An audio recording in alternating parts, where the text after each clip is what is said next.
Hello, everyone, and welcome once again to the TTRPG Super-Stream. I am Jeff Stormer. I am so excited to be sitting down today with my good friend, James D'Amato. James, thank you so much for joining us today.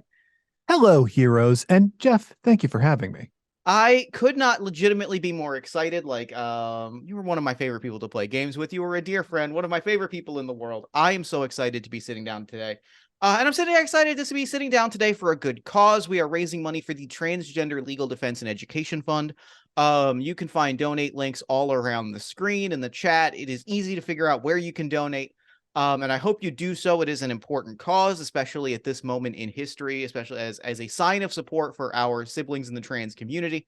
It is important to donate and to show up to them, show up for them at this crucial moment. So I hope that you do. I hope that you donate. And if along the way, if us playing a fun game is able to motivate you to do that, I really hope that that's exactly what we're able to do.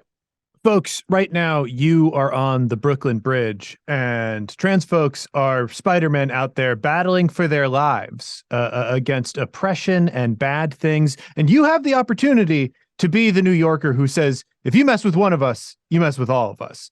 You've always wanted that. You've always wanted to be a part of that. This is the time. Legitimately, my second favorite moment in any piece of maybe third. I think What's Up Danger is also up there, but that's Yeah. easily a top 3 moment. All 3 of them come from Spider-Man films, which is telling, but it's that the subway scene from Spider-Man Yeah, 2 is of probably course. is it, and What's Up Danger are the 3 moments that are the most powerful moments in They are the epitome of what superhero media is to me Yeah. in a nutshell, is those If 3 small moments. if we're talking cinematic, absolutely, that is got to be one of They the top moments. it And I just don't care if it's cheesy. I love it every time. it And the thing is, I was talking about this with a friend recently. Like, the thing about the Sam Raimi Spider-Man movies is how well they earn being cheesy, because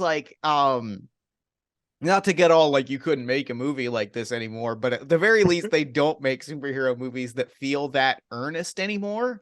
I think Spider-Verse is the first time that I've seen a superhero movie in a good long while that felt like it had as much of its heart on its sleeve as the Sam Raimi Spider-Man movies do, where they just there is a clear, they do not at any point feel the need to apologize or poke fun at what they are, because they recognize that there is such an inherent beauty in the superhero story as a genre and a medium, that there's a reason that I love them as much as they do, and it's because they wholeheartedly are yeah, this is what we're doing, and why would we feel ashamed or embarrassed by this?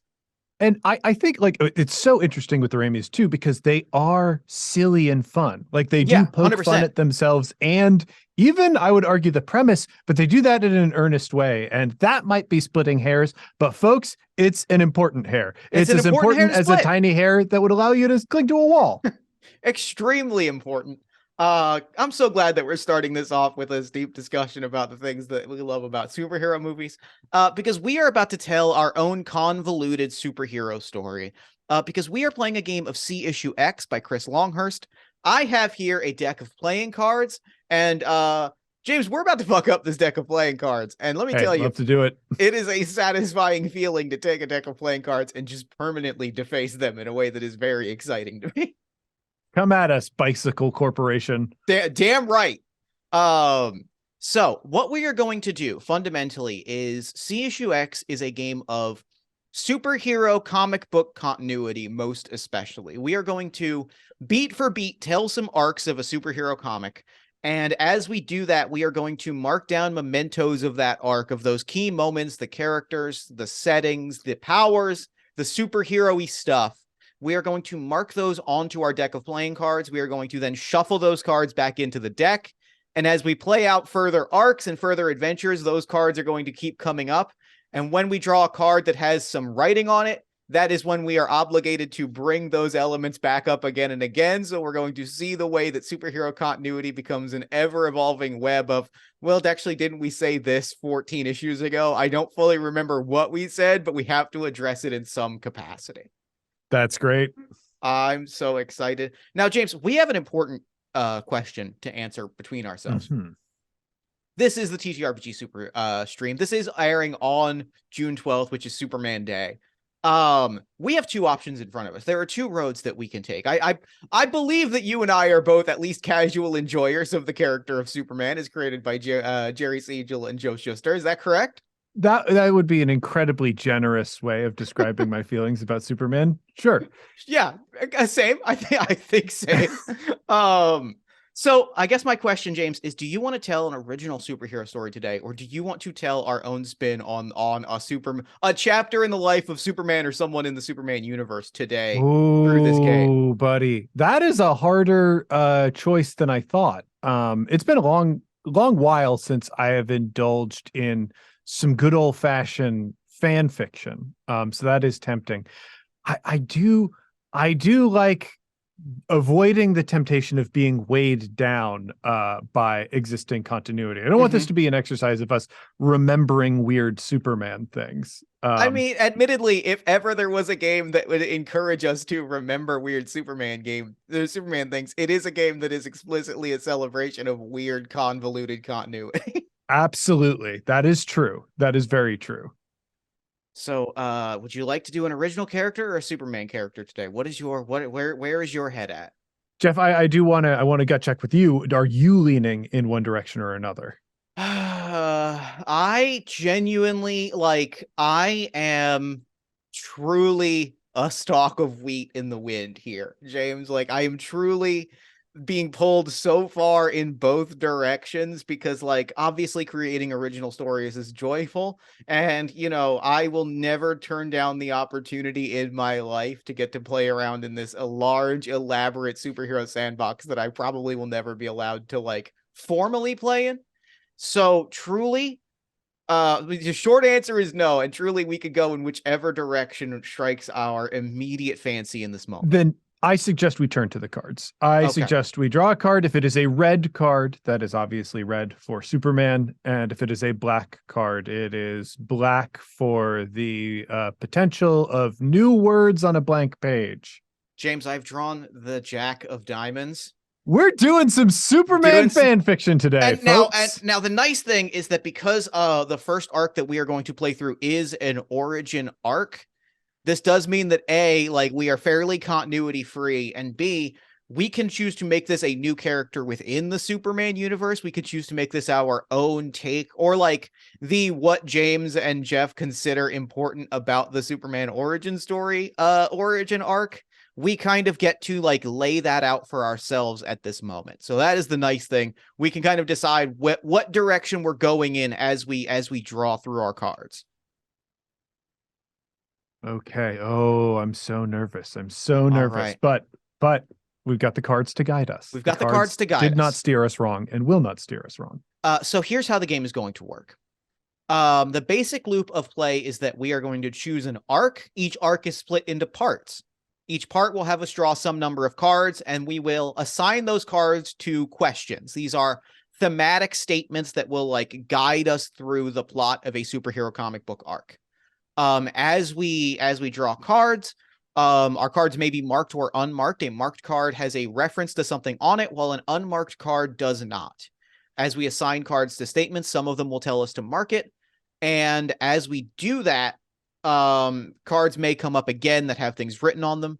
We will generally, if that happens, the game will tell us what to do. And generally it means involving what is written on the card.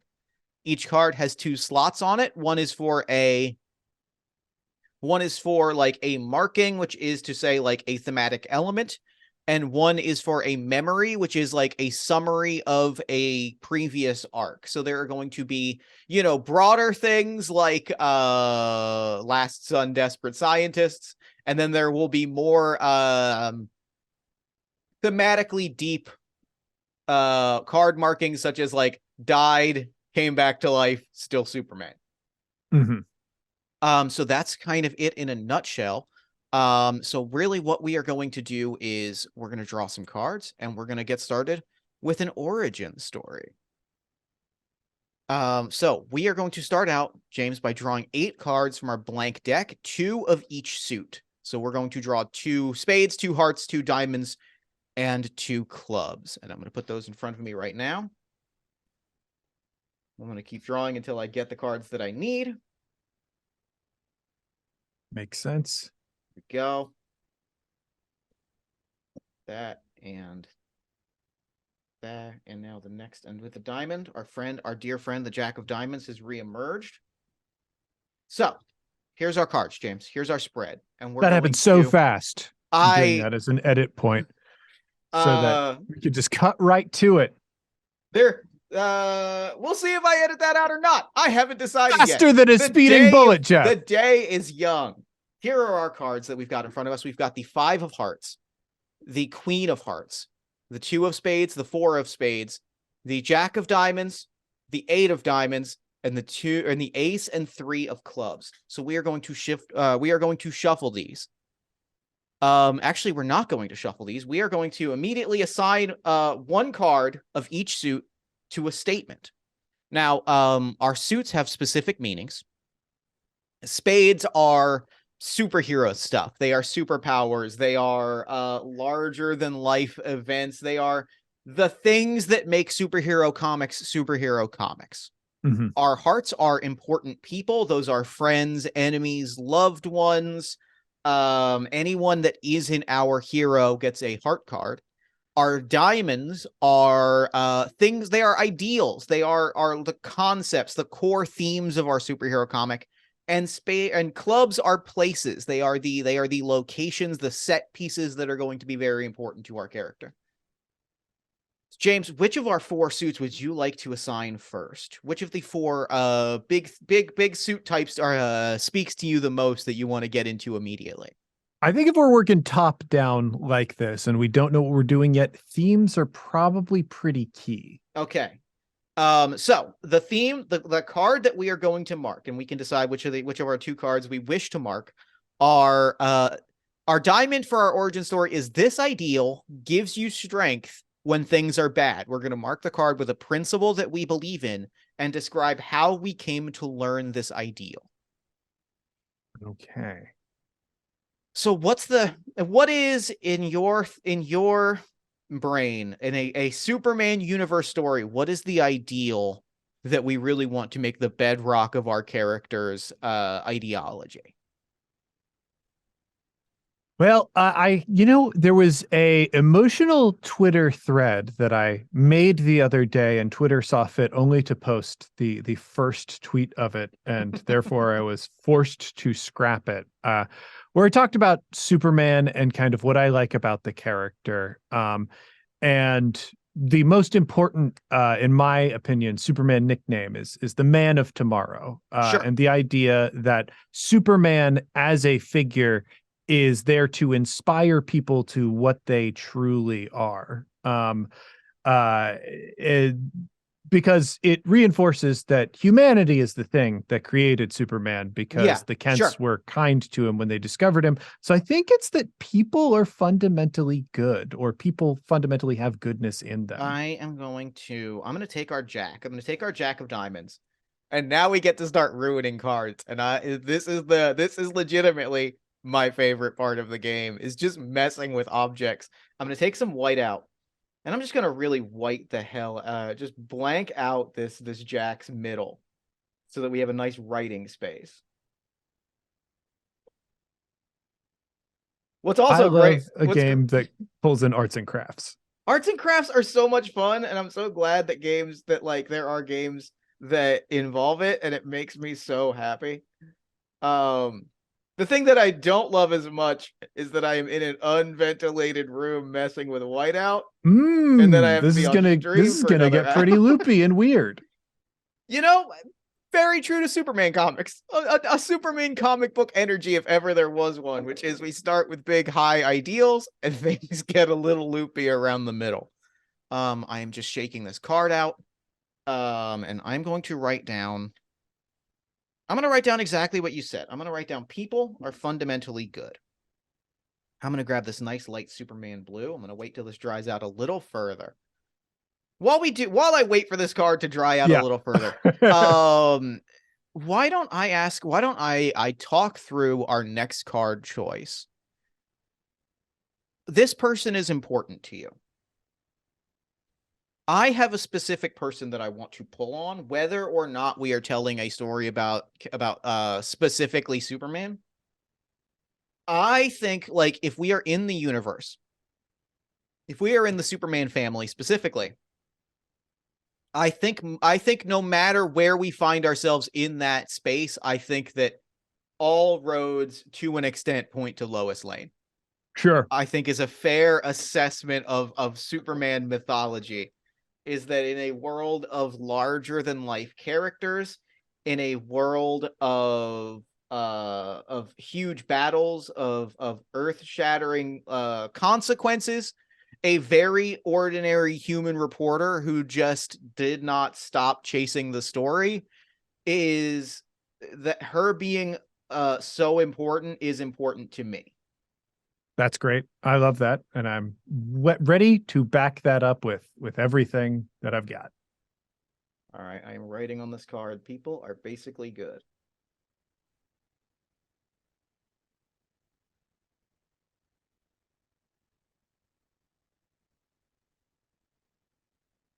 There we go. That is written on the card. I will show it. It looks a little rough, but it's fine. It says people are Hey, basically good. All right, so I'm going to write that on one of our hearts cards. It feels right to write Lois Lane's name on the Queen of Hearts. That just yep. feels like a good touch. So that's exactly what I'm going to do. I'm going to write Lois Lane right here on the top of the card. There we go. Boom. Is it going to show up? There it is, Yep, right there. we can see it. We got We it. can It's see it. there. All right, so that's our heart. James, would you like to talk about superpowers or about a place that means something to you? Let's go with superpowers.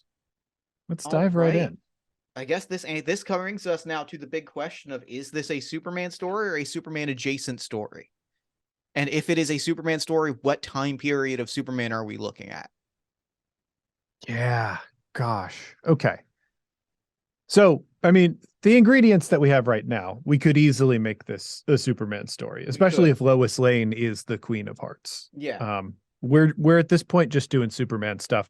If we are gonna just do Superman stuff, I kind of want to do what I would take what is I call the ultimate approach, where hey, we're doing Superman, but we're doing Superman new and different for now. I'm okay with this. I like this. I think that's always a good way to go as I aggressively shake up this whiteout. I think that's a good way to go. I think that like this is our take on the character, this is our take on the mythology, and this is our to your point earlier, we are not bound by the rules of existing continuity because this is our take on the character and the mythos. Yeah, all things about existing continuity could be there for us if we want them, but we certainly don't need to dive into that. And we don't need to agree that the current Superman is just John Byrne's Superman in a strange world. So I want to take that and I want to run with something in particular. I've got here my 2 of spades in front of me. I would like there's kind of 2 directions that like an ultimate Superman story can take. If like a revamp of the Superman story, there is the Siegel and Schuster route of like this is a young man, he can only do a small number of things. And then there is the deep end of the pool, which is all of the powers are available and we're kind of seeing them all shake out. And I think at this moment, 9 times out of 10, I go in one direction. I kind of would love to propose that everything is on the table. Okay. As much as I love a good Superman that is jumping from rooftops and lifting up cars, there is something appealing to, like, I want to play in the sandbox of flying, heat vision, ice breath, classical magical, living god Superman is the thing that I want, the sandbox that I want to play in. Okay. Given that range, does it go as far as Silver Age Superman, or are we more modern continuity Superman? Because Silver Age Superman, you could attach super to anything. Is lifting planets, shooting tiny. Well, he could perform super surgery, Jeff. He could become a doctor in seconds and perform super surgery.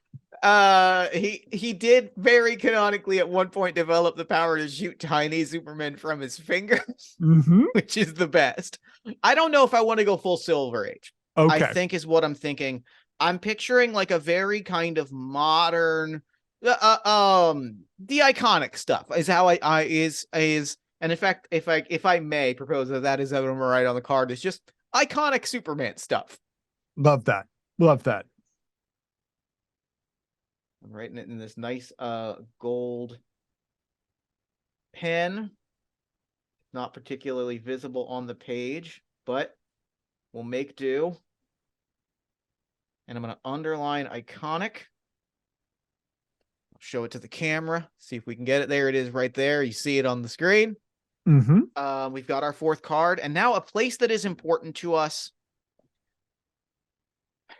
There's a few locations this could be. There are a few important Superman places. All of them, I think, have like a particular resonant value. I know from the thread that you posted and deleted the other day, as well as I think our mutual shared opinion on pieces of Superman lore, the one that we don't want it to be. Krypton, hit the fucking bricks. Get out of here. Get out of here. We've got no time for you. Not now. You can come up later. This is a story about Superman, sweet innocent boy from Kansas who also can leap over buildings and block bullets with his chest. Yep. So but that said, there are a few places that we could push towards. You know, there is the Metropolis, there's the Daily Planet, there is Smallville, there is the Fortress of Solitude. What thematically is the place that you want to see be particularly important in our story? And especially in our origin story as the first big superhero story that we are going to break down here. Gosh. Well, I mean, so if this is the origin story, Smallville or Metropolis feel very important. Again, the essential thing for me about Superman is that the thing that's really significant and powerful about him is his moral center, and that he got that moral center because people taught it to him. Yeah. So like, I feel like that means we gotta be in either Kansas or Smallville for him to get that, to learn that. I'm gonna, you know what I'm gonna do is we're gonna go arts. This is full arts and crafts time. Because I'm gonna draw some grass. I'm gonna draw some grains of grass here on the side of this card. And then I'm gonna draw. I don't have a red marker in front of me, which is shocking because I thought I had the full collection, but I have pink and that's close enough. I'm going to draw a nice barn. Gonna draw a nice door on our barn. Getting a little Bob Ross energy here, which I'm very much here for on the stream. And then I'm going to write over top of it, Smallville, Kansas. Beautiful. If I spelled it correctly, that would be even better. Shake this out, give it a shake, and show you our delightful there we go. Card. That's a beautiful barn. Beautiful barn. The Bob Ross energy is here on the stream today. I am enjoying it. So that is our initial set of cards. We now have 8 cards in front of us. 4 of them are marked and 4 of them are unmarked. We are now going to answer some questions, go through our origin arc, and then we'll play through 1 or 2 more arcs to fill out the rest of our time here on the stream today. All right. So our first major discussion, how did you get your powers? And we're going to talk through, we're going to draw 2 cards and assign one of them to our following statements. Let me give our deck a good casino-style shuffle. All right, we've got our cards shuffled. I'm going to draw 2 cards for us here today. I have drawn our 2 of spades, which is iconic Superman stuff, and our Queen of Hearts, which is Lois Lane. Superhero shenanigans were essential to you getting powers is our prompt for if we want to assign a spade, or heart, this person was responsible for you gaining your powers. Now, these are both interesting things to pull into this. So I want to ask you, do you feel like you are leaning in a particular direction? I mean, it feels very simple and elegant, and for us to go, it's iconic Superman bullshit. To say to go in that direction, because, but we're also not breaking new ground there. We with Lois Lane giving Superman his powers, that makes me want to lean in the direction of this is us firmly deciding that Superman's powers, or his most important power, is his moral center. And yeah, and like to me, what that says very much on the same line is that like the powers that Lois Lane is giving Superman is the S, right? Is the crest, is the cape, is the idea to be, to do good and be like, well, you have a list of superpowers, like you could take that and change the world with it. And like that, if his moral center is that power, then is it that idea of super, this is the step that pushes Superman to go, all right, I'm putting on a costume and lifting cars into the sky. So like that is a possibility. There's something that is teasing at me, and I don't know if this works. Talk me through it.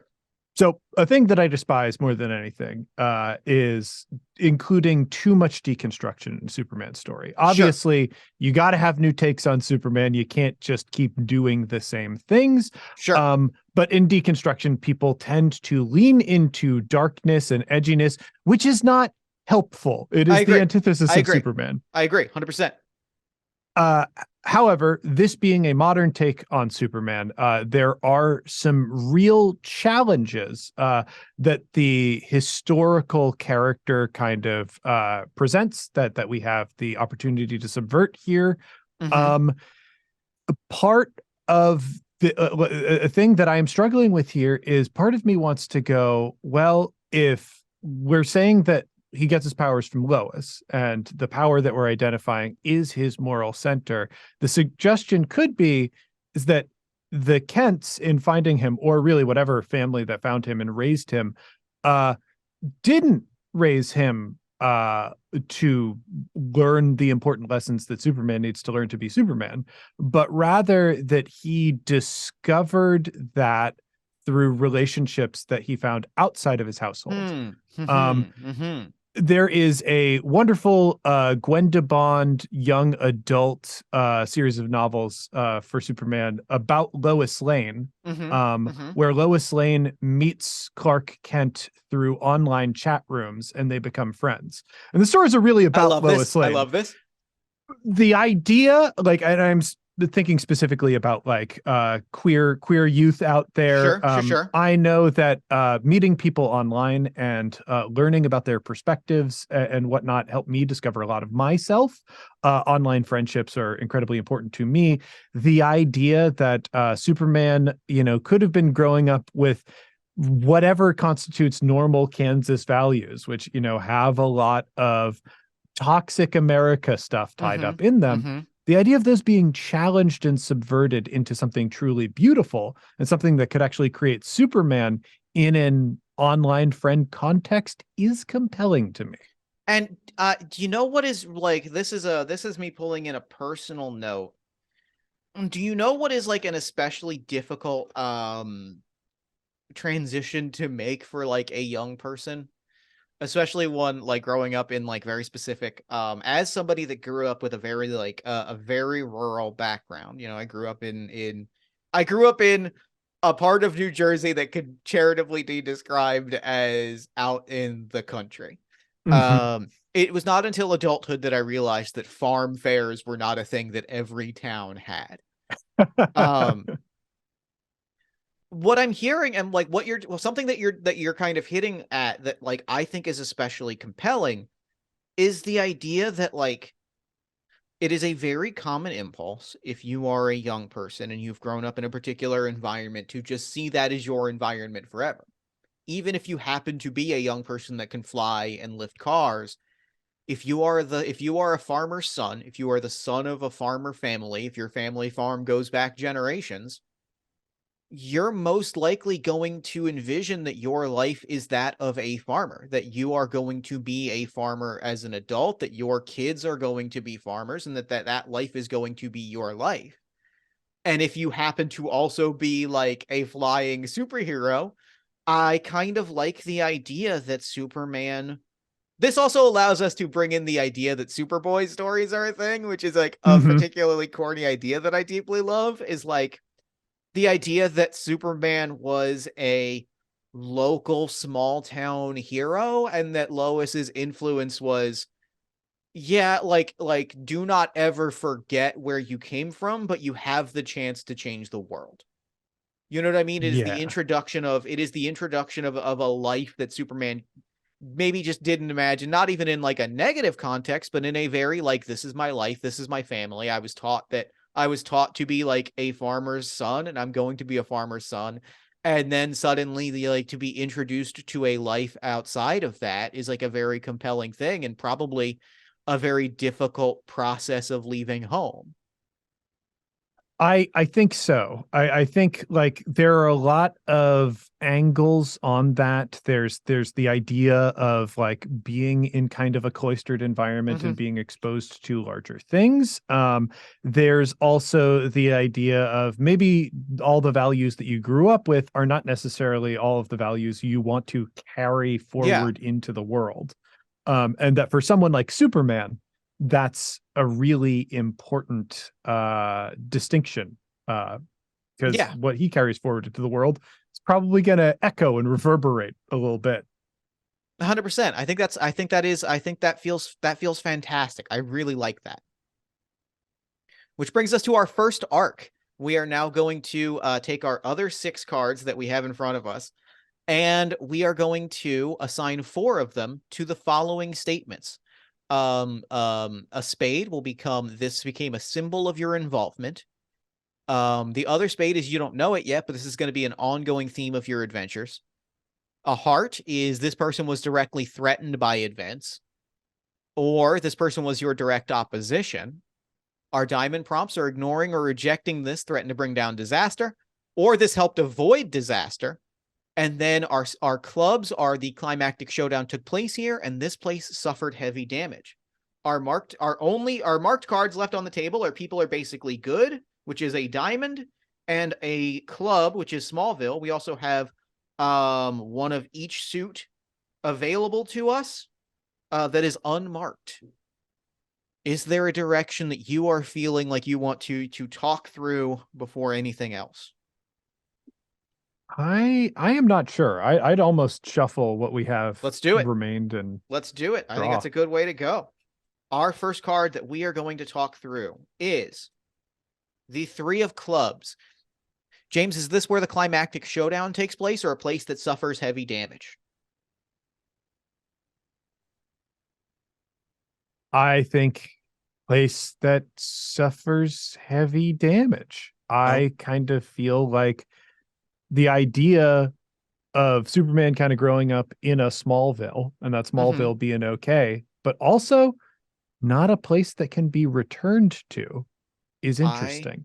I have an immediate proposal, and I'm already Mhm. grabbing a marker for this because I'm feeling very strongly about it. If this is a place that we can't go back to, and James, you and I feel certain ways about certain places, Mhm. is this the ruins of the Fortress of Solitude? Interesting.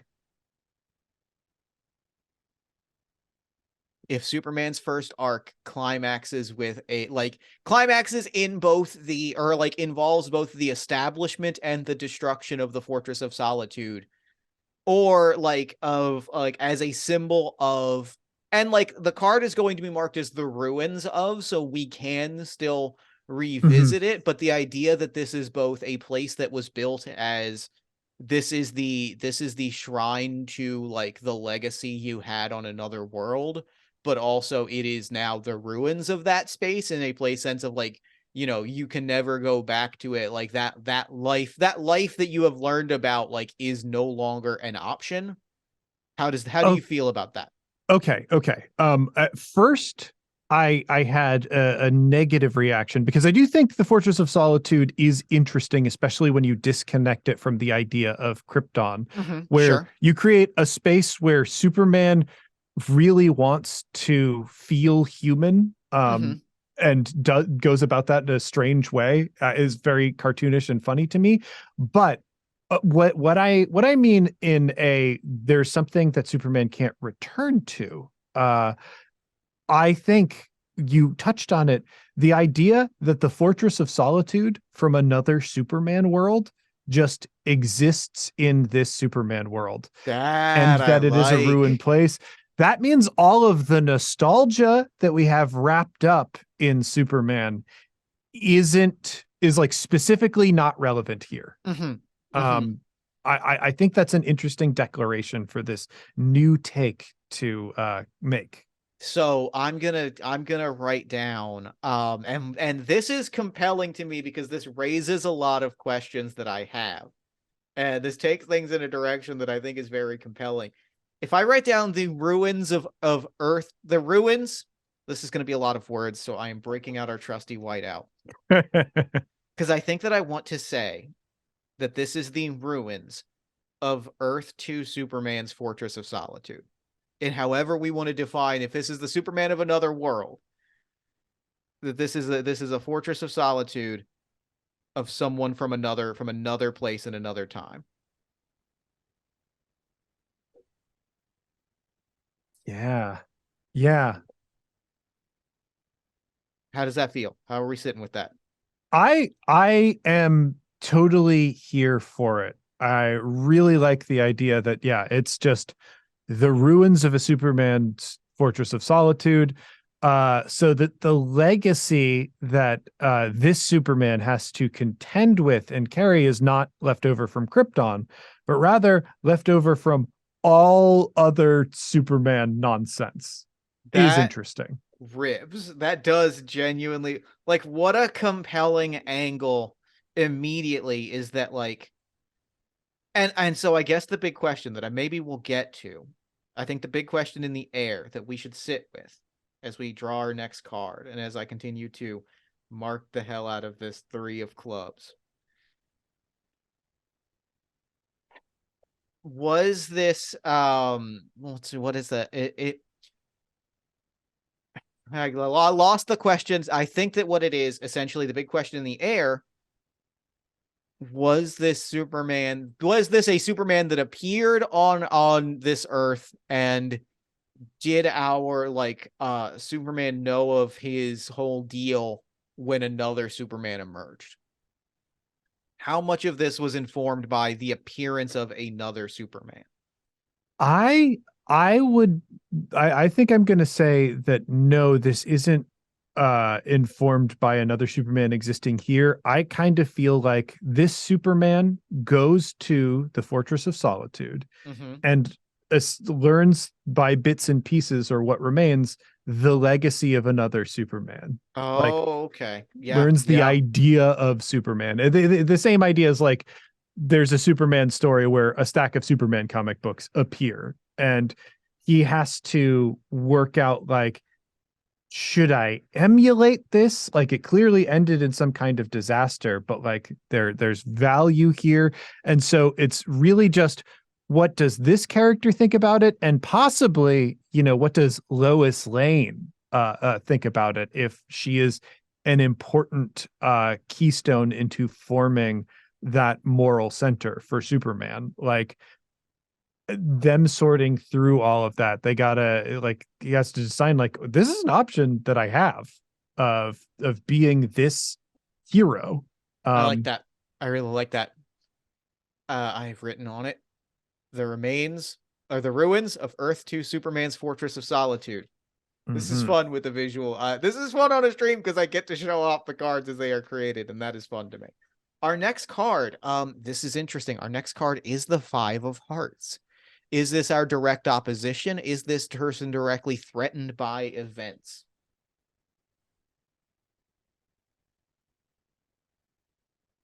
I actually kind of have a pitch, I think.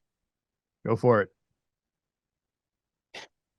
We have established that there is this other Fortress of Solitude, like on this earth, like has emerged. Maybe it is I'm envisioning very, very, very Superman the movie. A crystal palace exploded on the South Pole. There's Mhm. just a giant crystal fortress. Um, this to me feels like an opportunity.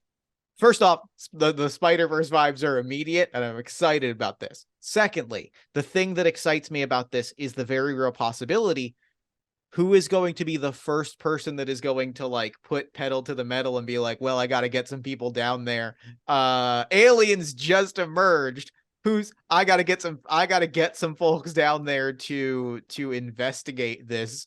Yeah. And maybe make a buck off of it. And that is, of course, Otis.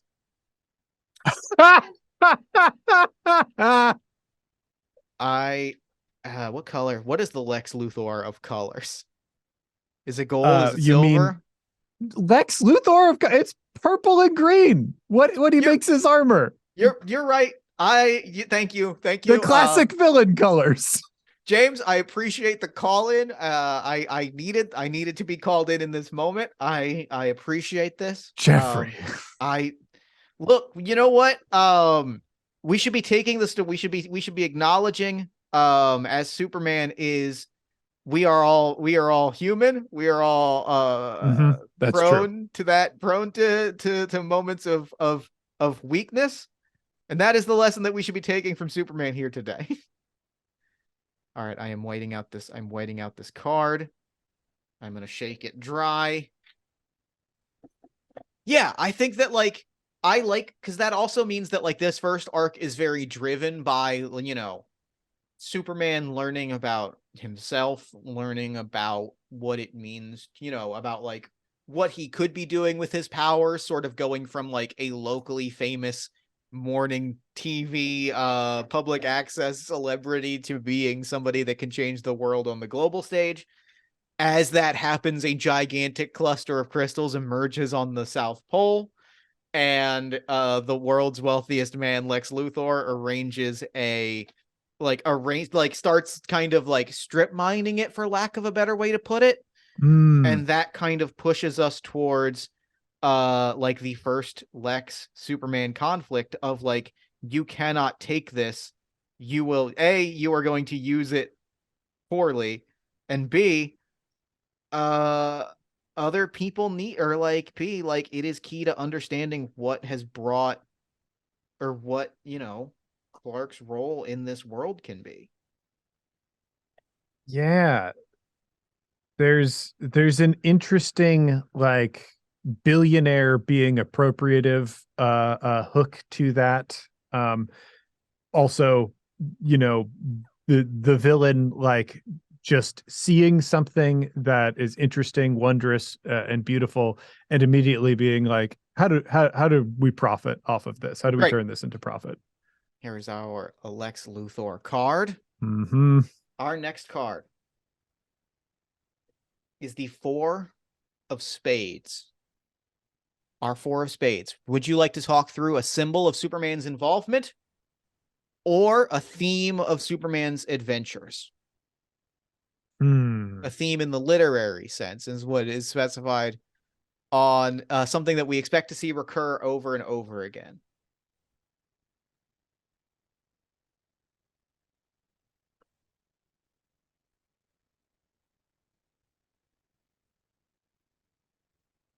I kind of have a fun.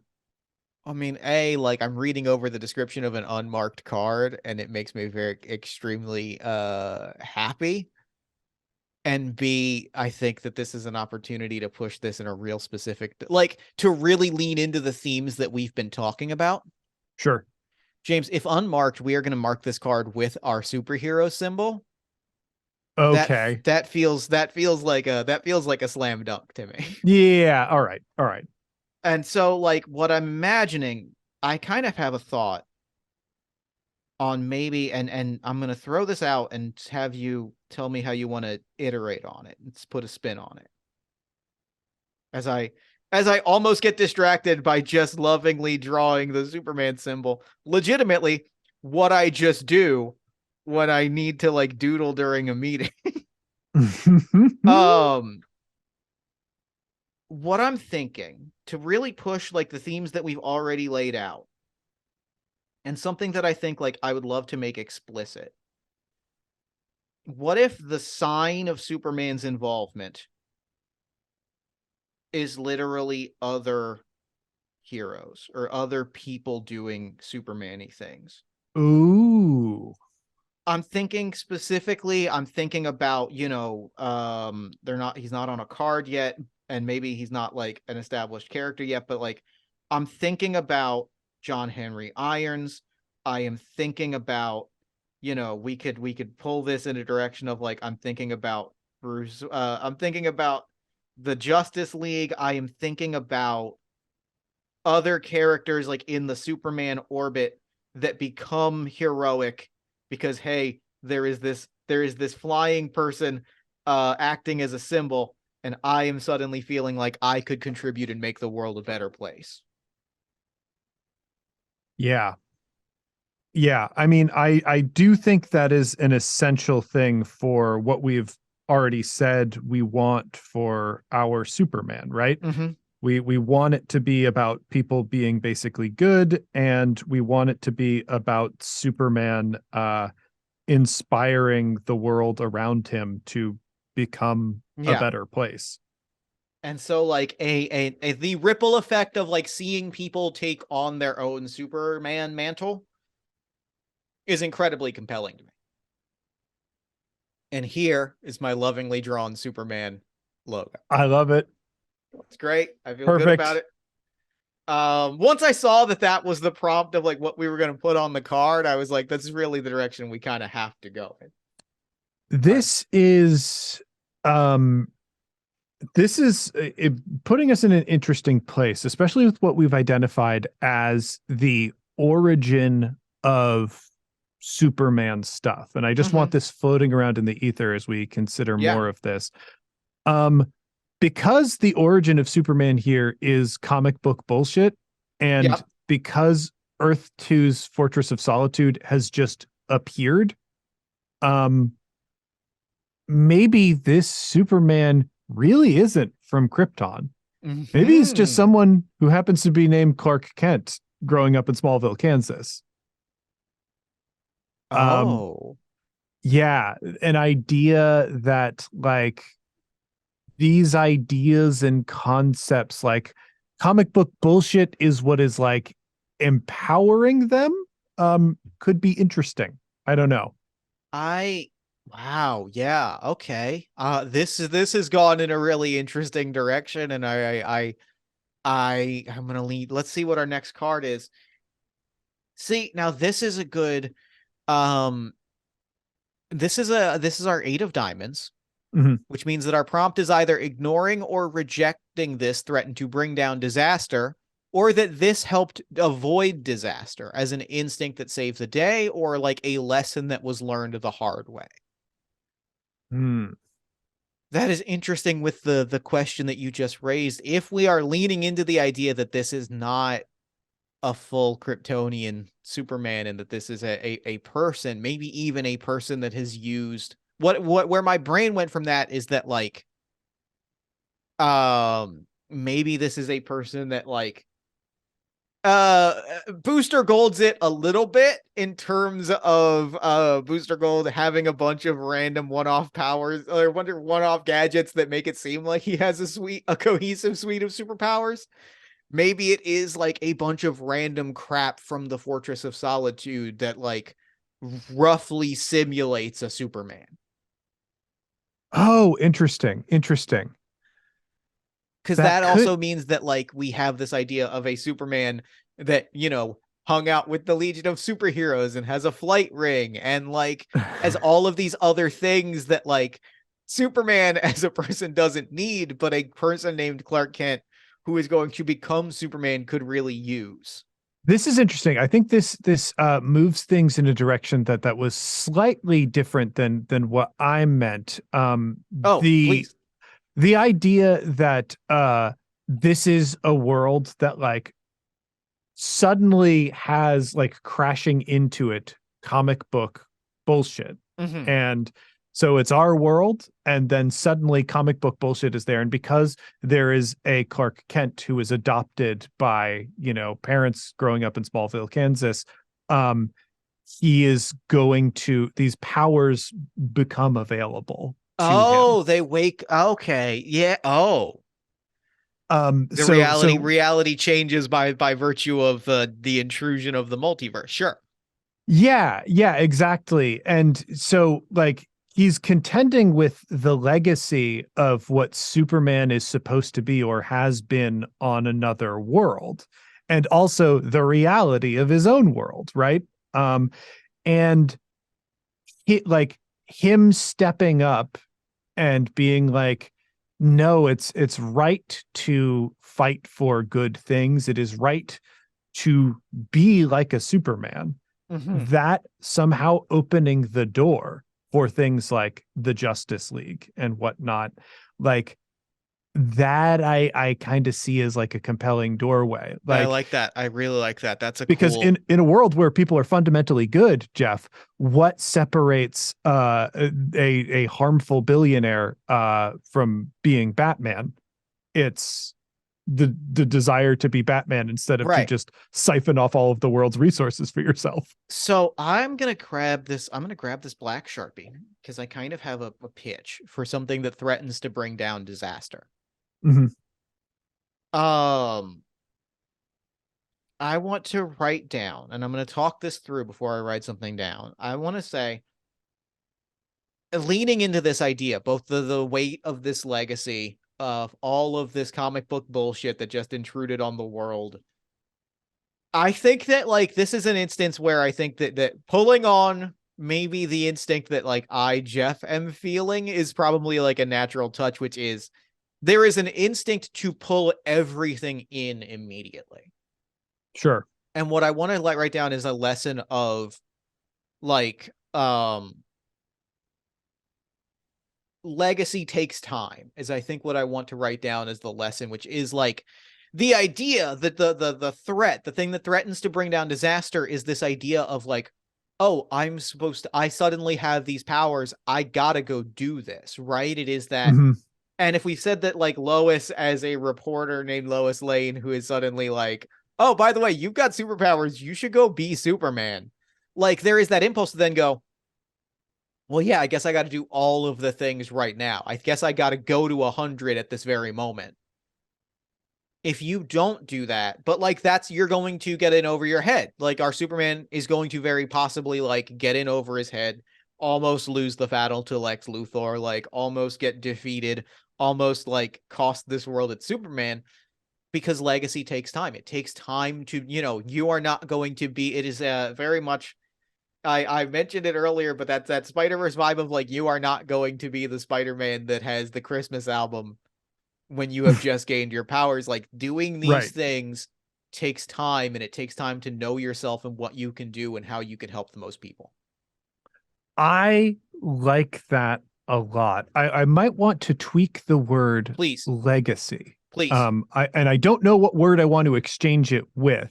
But I think the idea of knowing yourself is important in this because honestly, Jeff, when I think about introducing a Superman to, a world that was like our world until moments ago, the biggest complication that I see is, well, our world is full of injustice, and Mm-hmm. there's no way that a Superman who shows up in our world, who is actually a good and just figure, could behave like the Superman in the Sure, comic books.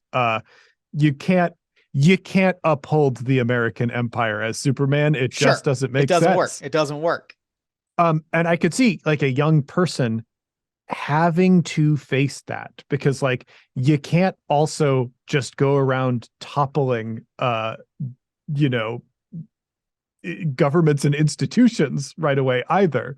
There's like there's a difficult balance of like right, our world is super complicated, and one of I think the benefits that the truly good people have is that no one person can solve all of our Right. problems. No one has that much power. But if you suddenly had that much power, how do you go about using it in a way that is productive but also not terrify the world? Yeah, for sure. I'm gonna write down knowing yourself. I'm gonna write down knowing yourself takes time because I think that's kind of like I you said those words and that really stood out to me. Yeah, okay, cool, cool. Also, you saying all of that kind of, I want to because we are allowed to do this at any point, and this is comic books as hell. I want to go into the editing room, Mhm.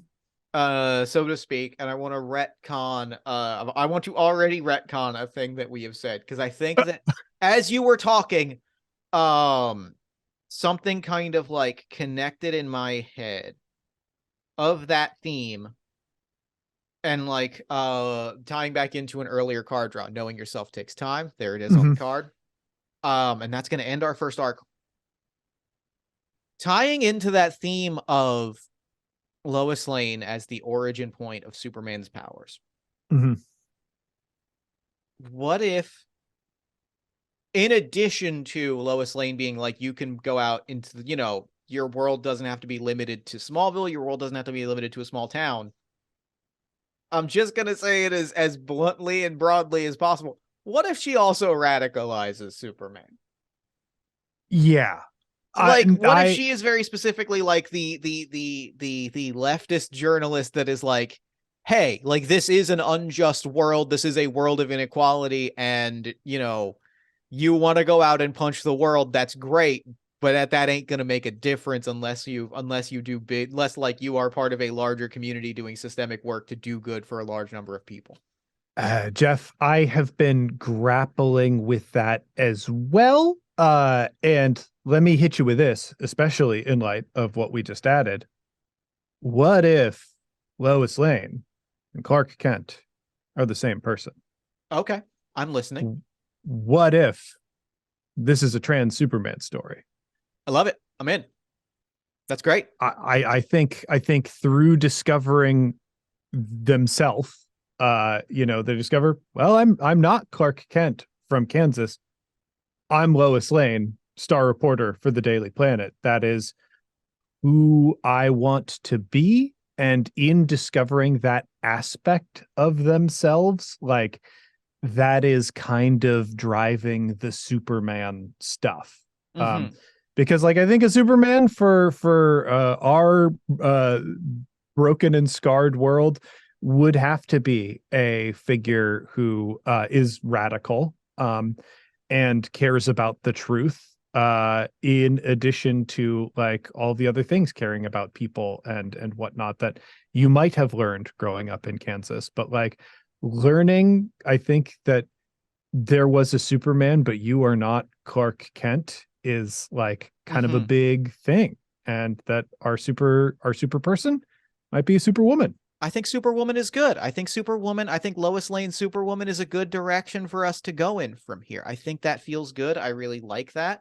I like that a lot. And I think that you're exactly right. I think that puts an important recontextualization on the table that I think is satisfying from a narrative standpoint. And then with that is the end of our origin story, which means that it is time for us to pick another arc. I'm going to read you off some titles, and you tell me what kind of arc that you want to kind of see us dive into. We could do an adventure. We can do a big time story, saving the world, not just the narrative or the neighborhood. A cosmic adventure. We could get into some crime fighting. We could do a crossover event, see a death, which is probably not as final as you'd expect. Finding your place, doing some government work, a grimdark reimagining. We could earn the right to a storied name, which is very compelling. Take on a sidekick. We could do a nemesis story, a relationship, a super team, a team up, or a transformation story. Ooh. What's the vibe? What's the vibe for the next arc that we want to play through? I am pulled towards either saving the world or taking on a sidekick. I think that we've talked so much about Superwoman, like embracing her legacy, that I think I want to see the big time story of saving the world. I think that we have Yeah. talked so much about seeing her as this new icon that like I want to see Lois Lane become Superwoman, for lack of a better way to put it. Like we have seen the seeds of there is this other life I could be living. There is this way that I could be helping people. I want to see Superwoman become the hero at the heart of the world, to kind of like I want to see that moment happen.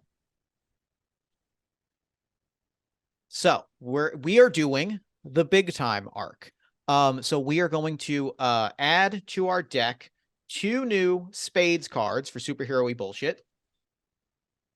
And let me confirm if I'm supposed to add extra cards just as is.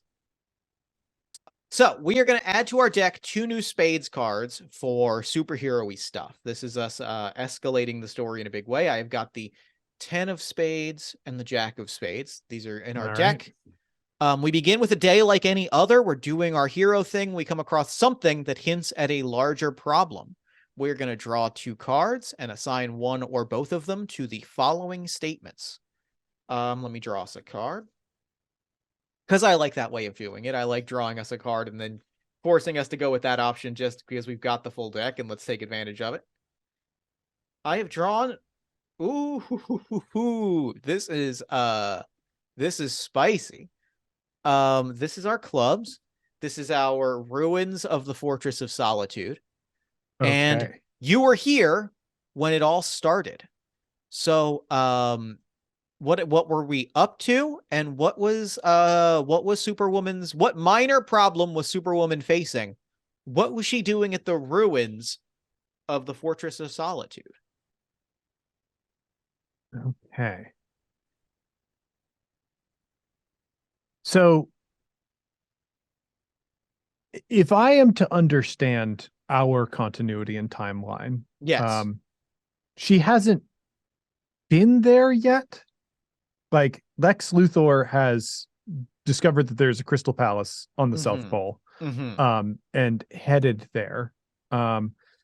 And Superwoman, meanwhile, like, I think there is some sort of key to, there's got to be a part of the legacy for her to understand, to be grappling with, right? Right. So we need some fragment of that fortress.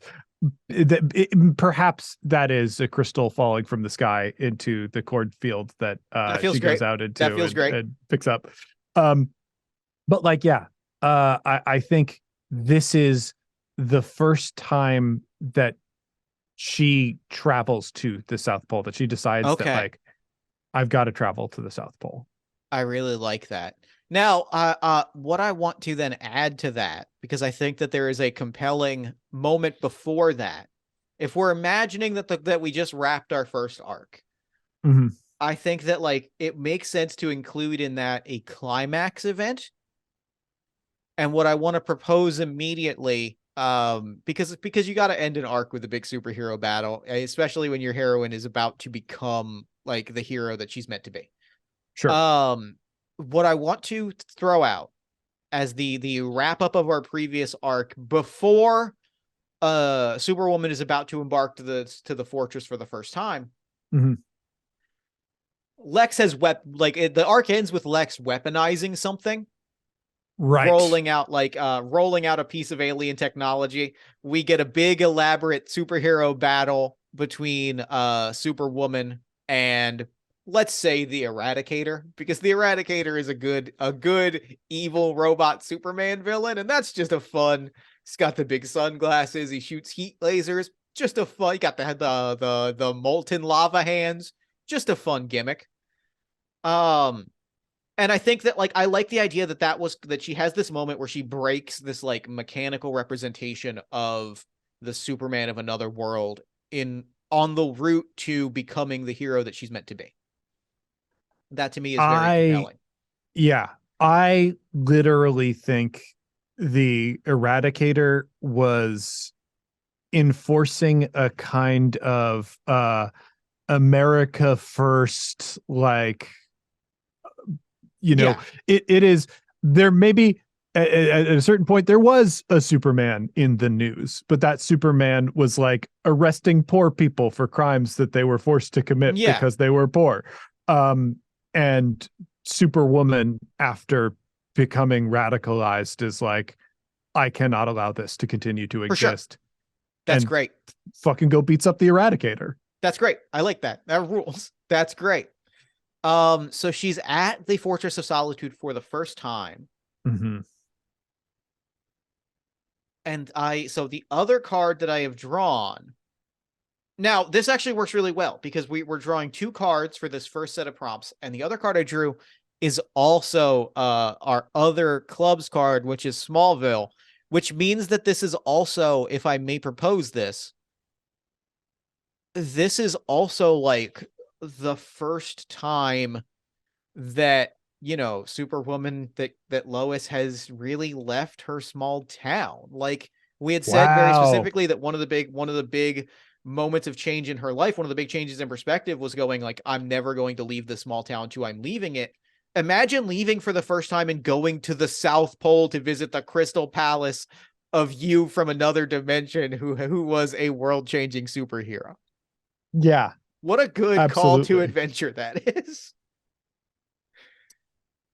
Yeah, like finding out from the Eradicator that like it's all happening on the South Pole, and that you're like, I have to go. And maybe part of her struggle was the problems of the world are too big. Mm-hmm. I can fix the problems of Smallville, but to think that I could take on the larger problems outside the world, like that's too much. That's great. I really like that.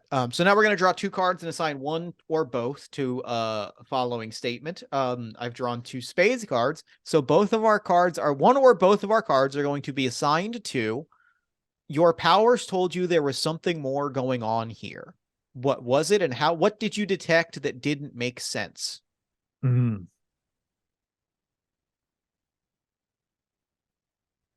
And we have here the two of spades, which is tied to iconic Superman stuff, and the 10 of spades, which is unmarked. okay. Something more is going on. I think that you have already kind of hit it a little bit. Because I think that like it is maybe really leaning on the Fortress of Solitude, the ruins of the Fortress of Solitude. And if her powers come from that sense of comics, come from this like this change in reality, maybe the thing that she detects as she is grappling with this very real question of like, how do I change the world? How do I grapple with problems that are much larger than myself? Is, you know, we have talked a lot about the weight of the idea of the legacy of Superman and how sort of like suffocating that can be. Mhm. But I think that there's also the other side of that coin, which is that can also be a profoundly liberating thing in the sense of like seeing an example of what can be done by someone in your position. You know what I mean? Like there's this sense of like, I feel overwhelmed by the desire to live up to this. Mhm. But the other half is look what this person did with the gifts that I have been given. Sure. There's this very real sense of like it can be overwhelming to try and live up to that, but especially if we're establishing that this is the first time that she is seeing this, there's also a very real sense of like, if I don't know how to move forward, if I don't know how I can do good, and I am confronted by a literal museum of all of the ways that this other version of me did these amazing world changing things, that can be a sense of a moment of inspiration just as much as it can be a moment of uh what's the word I'm looking for? A moment, as much as it can be a moment of uncertainty, that can also be a moment of like profound inspiration of wow, like this is a version of a life that was not mine, but like look what they did with the things that I have at my fingertips. Yeah. And so wait, that's supposed to be implying that something's wrong or off in this situation? Um Or was there that tied to another prompt that I no, missed? that was right, but like I think that we can kind of spin it a little, or something more was going on. Not necessarily something Okay. was wrong, Okay. but something more is going on, which I think ties in nicely to what I'm getting at here. Okay. Okay. Something more is going on. I like that. The idea that we've gone on this journey. We've had this discovery of the possibility of what being a super person means. Mm-hmm. Like, and perhaps like a part of the core of that, discovering that, you know, the the will and determination to do good continually saves the world. Mm-hmm. And that inspiring others to do good is like kind of part of the deal. Yeah. But I think if there's something more going on, I would also like, I think the angle that I would like to go with is Mm-hmm. it's very transparently looking at this and understanding, well, this is a cartoon. Mm-hmm. There are Mm-hmm. some things embedded in what I am seeing and all the goodness that I am seeing. Like, I want to believe in these good things, but so much of it depends on things being so simple in ways Uh-huh. that they Uh-huh. wouldn't be. So like, I know what I want from this, but I know that it might not exactly work for me, you I know? like that. I really like that. Yeah, that feels great. So, following leads, we are now going into the fire. Following these leads gets us entangled into something that we're not equipped to handle, something big. We are now going to draw 4 cards and assign 2 of them to a statement. For each assignment, we will also answer the question, how did we discover this? Oh, these are all so this is great because there's a lot of big like superhero-y questions here that I think is going that like tied to the question of like how does this work in the real world is very compelling to me. So let's draw 2 cards and see what we got. We have the 8 of diamonds. Knowing yourself takes time. And our ace of club, or no, I'm not supposed to shuffle those just yet. I realized is part of the rules. These sit our beloved clubs cards sit to the side, Mhm. and our other card is the Queen of Hearts, Lois Lane. I would like to. So here are the 2 prompts that we could assign these to. Our Okay. diamonds. Whatever's going on could be in agreement with this value if you squint a bit. Whatever's happening is bad, but arguably serves some greater good. I think that the card that we have written ties really nicely into whatever's going on could be in agreement with this value if you squint a bit. Because I think that this is a journey of self-discovery, Yeah, what we're seeing here. definitely. That feels right. That feels like a good card. Now, the 2 options now, I was going to say, I don't know if I want or how to tie this other card in, but I'm now sitting with this and realizing that this is a good potential for some superhero-y stuff. We have two options here. Okay. Everyone loves these people. Nobody believes that they're up to no good in secret. And then we Mm-hmm. answer how they achieve the status. Or they've got this person or a clone of them on their side enhanced in some way.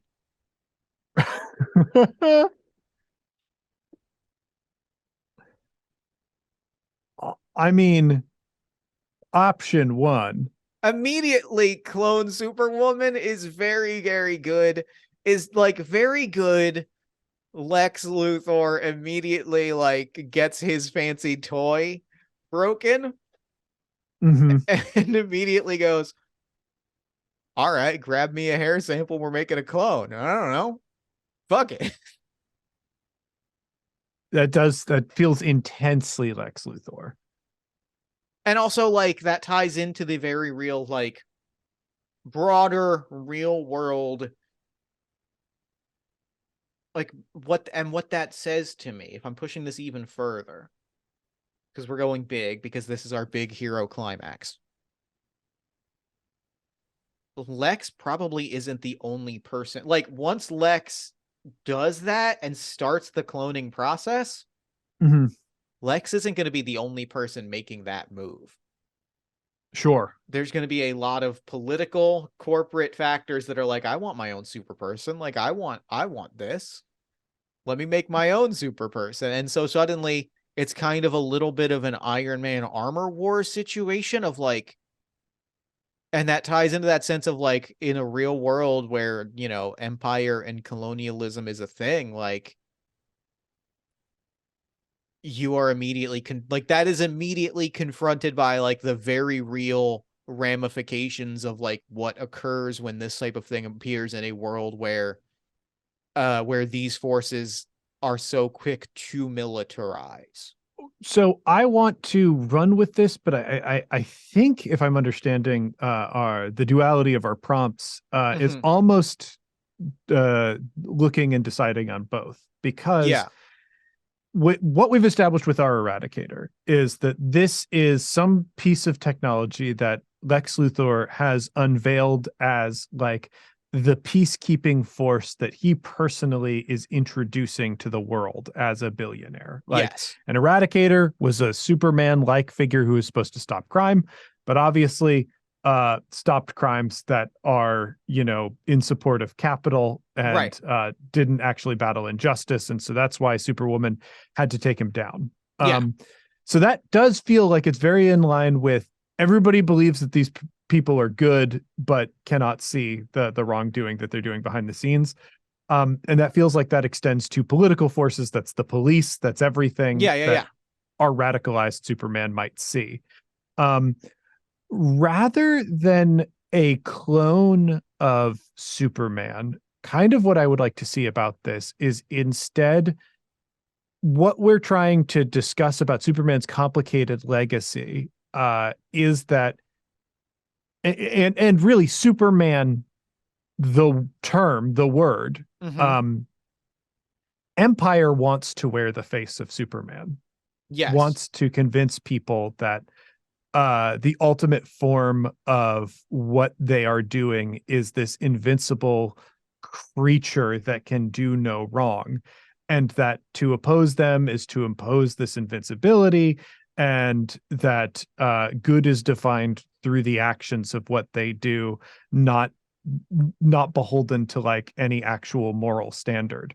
Mm-hmm. So if we're what if it is the idea of industrializing and militarizing like comic bullshit, which might not necessarily be super clones. But is the growth the outgrowth of is the outgrowth of the space station or the space fortress crashing on the South Pole, whether literally or metaphorically, those things are we are witnessing a world where superheroism is being co-opted by capital and by empire. And Yeah, how do you stop that? exactly. Okay. The way we do that is through acts of desperation. We have set aside these two cards. We are taking these two cards here that I've got here in front of us. We're going to set these aside. Mm-hmm. These are our opposition. It is a world where the image of the super person is wielded by capital and empire.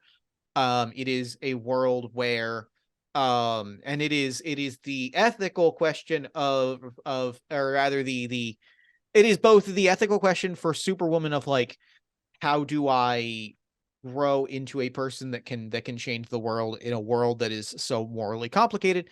And it is the very real challenge of like, these are forces that have a lot of societal love behind them, and they are also doing a thing that is going to cause irreparable harm to the world and its people. Yeah, And we are yeah. setting those aside. And now we are drawing we are going to oh, this is perfect. We're going to make do with what we got. We are each going to do something about one card in the opposition.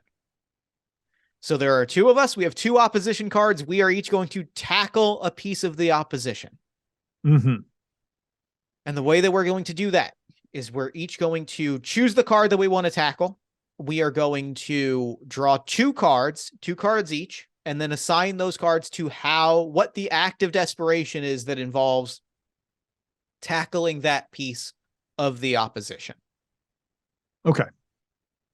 So, James, which of the two problems, the idea that facing these forces means facing things that are societally beloved but harming people, or the more direct problem of like superheroism wielded by capital and empire?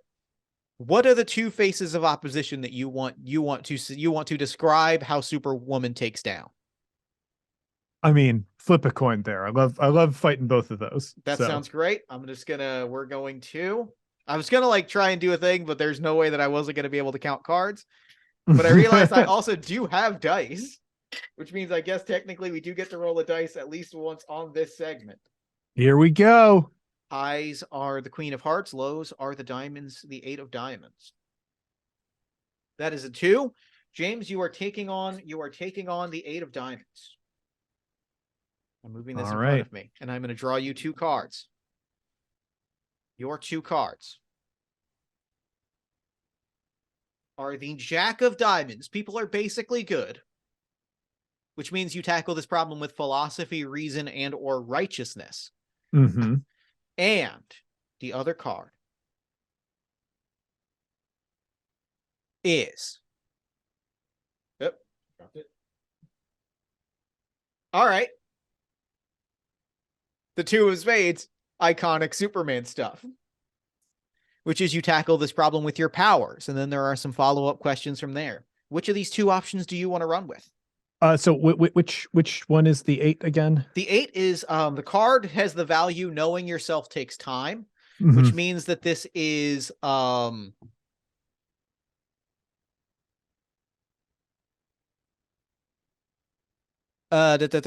could be going on could be an agreement with this value if you squint, or what arguably serves some greater good. This is the idea that oh wait, I got mixed up. I think that what we said, in fact, this is a broader, we gotta backtrack a little bit because I messed the thing up, but we can recover. This is not necessarily an edit point. This is just a clarification of what this card represents. And that is, you can't get more comics continuity than that, folks. Correct. The Eight of Diamonds, as it is on the table, represents the prompt. Whatever's going on is in agreement with this value if you squint a bit, which is to say, like we had said, that card is really what how does Superwoman like truly change the world, which ties in nicely to that idea of, you know, these are political forces that are long-standing. This is not a comic book world. How do you tackle those problems meaningfully? Using either iconic Superman stuff or the idea that people are basically good. Yeah, I mean, I think there needs to be a philosophical victory here, because what does a radicalized super person do? Like Superwoman in this situation has to give people the power to dismantle the forces of capital, the forces of empire. And in a lot of ways, like, I am often laden with the feeling that the unscrupulous people who abuse their power in our world only do so because they sit with the comfort that no one is ever going to punch them in the face. Sure. So the idea, like, or that, you know, people would go out and dismantle harmful systems if they didn't think that they would, you know, be killed or jailed, and their loved ones would be exposed to dangers. So if Superwoman is merely the force behind protest, the promise that capital and empire cannot contain you because I am behind you, then, you know, it's like if you give somebody powers, they're free to be Superman. So if Superman becomes the powers behind your demands for a more just world, then your demands are super. That feels great. I really love that. I like that a lot. Which means that I am taking on the very real problem of superheroism wielded over like the very real, and this ties in very nicely. If Superwoman is the face of a radical revolutionary movement, she's got to back that up by actually dismantling this like rising superhero industry. And I'm gonna be so bold as to throw some shade here. we're gonna throw a little shade here today, James. Okay. All right. I think that this is most specifically represented because Lex not only was able to engineer, like, the comic book bullshit was that someone somewhere developed an aerospace company out of Arizona developed a miracle engine that allowed for energy constructs, and quickly that was militarized into a paramilitary strike force across the world. Uh-huh. Um this is the most cop that superheroes can be. Yeah. Mm-hmm. And that Superwoman is going to have to fight superheroes at their most cop, which is the goddamn Green Lantern Corps. Yeah, I love it. um so that is what Superwoman has to dismantle. And I've drawn 2 cards. I have, oh good, they're both marked cards, which is awesome. My 2 marked cards are the 4 of spades, which has our lovely Superwoman logo on it, and the 5 of Mm-hmm. hearts marked with Lex Luthor. Um, I'm definitely going with spades with just tackling this problem with powers, because, like, I think that's what it's got to be, right? This is Yeah. both narratively, this is a superhero climax conflict, and B, this is an instance where, in order to demonstrate that capital and empire are no longer safe, requires a kind of skill. Your cat has entered the chat. While I go close my door real quick.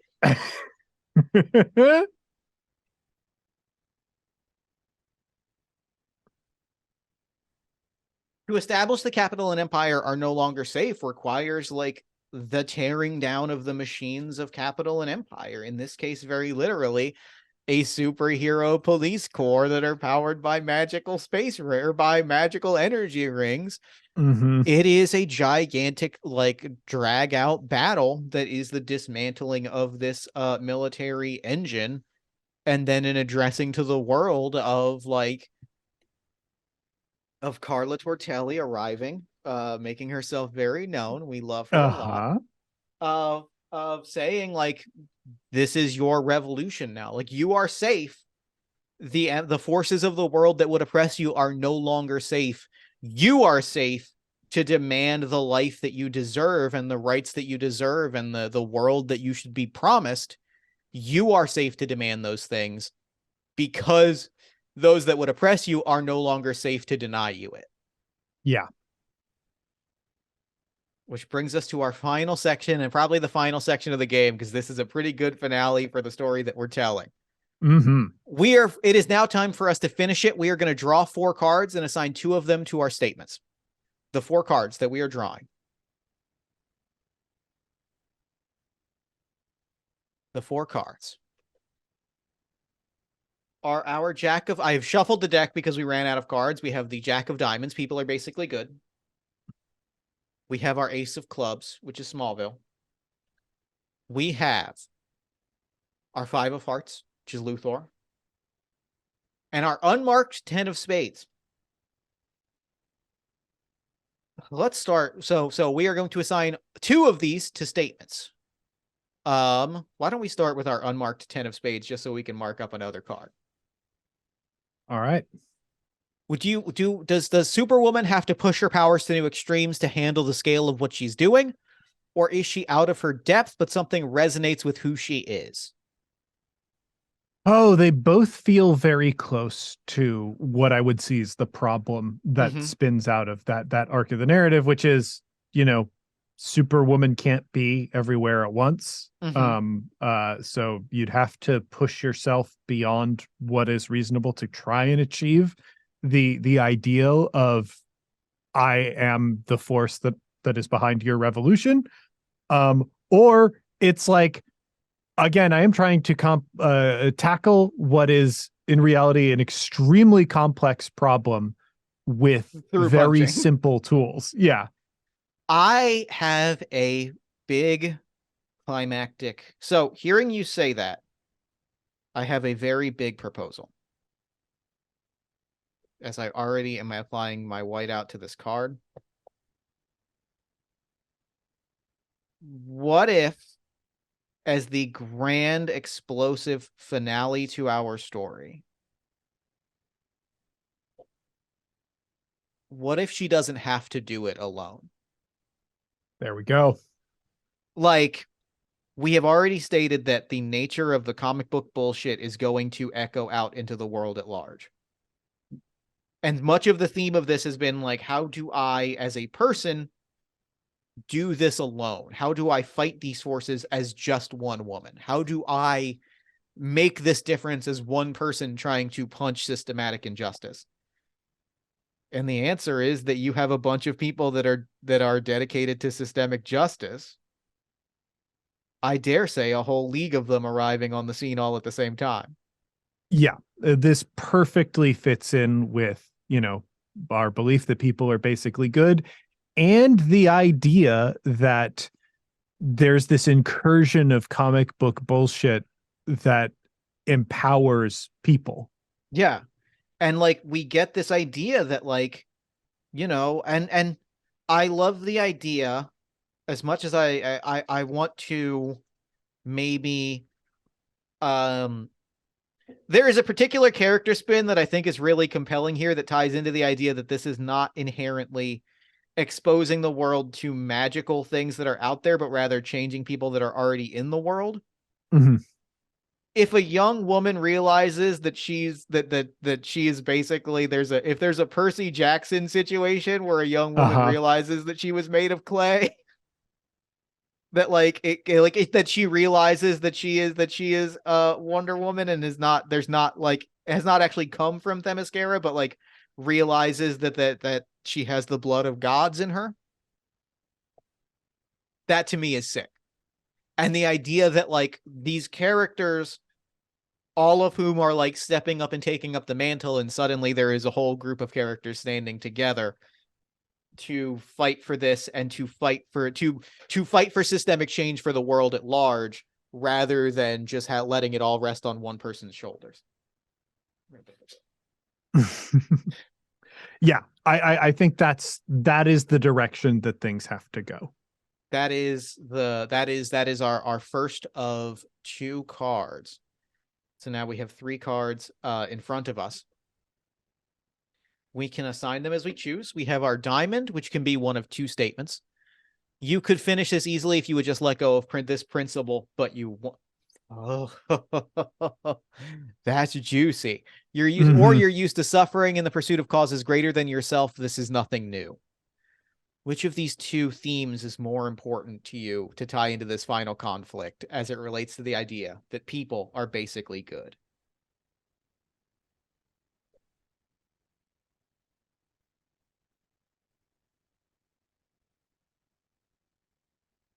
I mean, they're both loaded, right? They're both real loaded.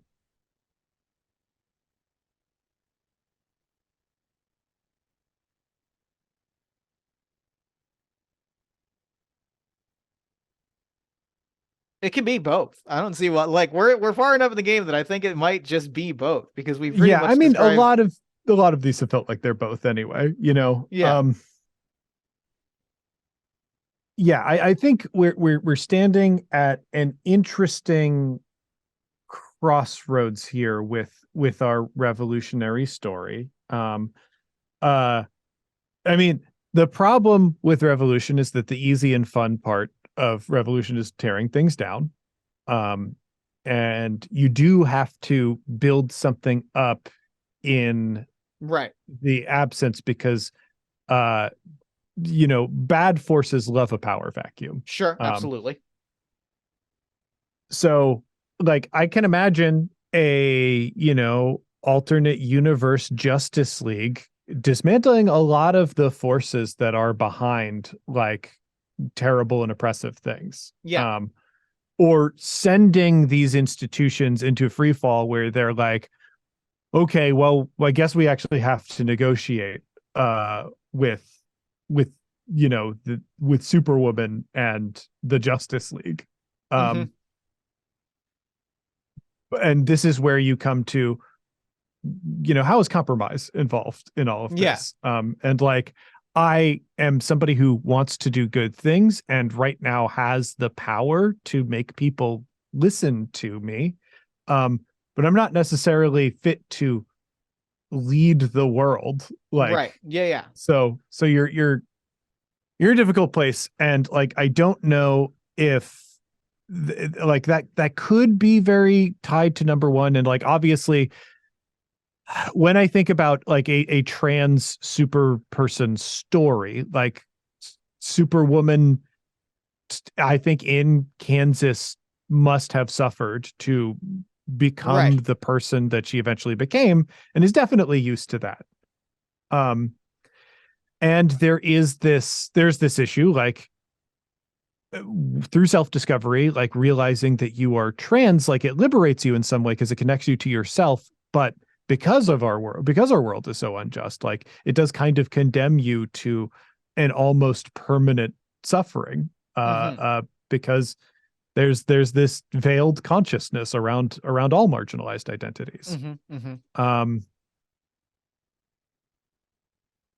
so yeah, I guess I the think it crux of this story. I think that we've kind of hit it, which is that like I think it is fundamentally that like, you know, and that kind of presents, I think, a good closing beat for this, right? Which is like there is now a force in play, like there is now a conscious body of people in place that are in a position to step back and take back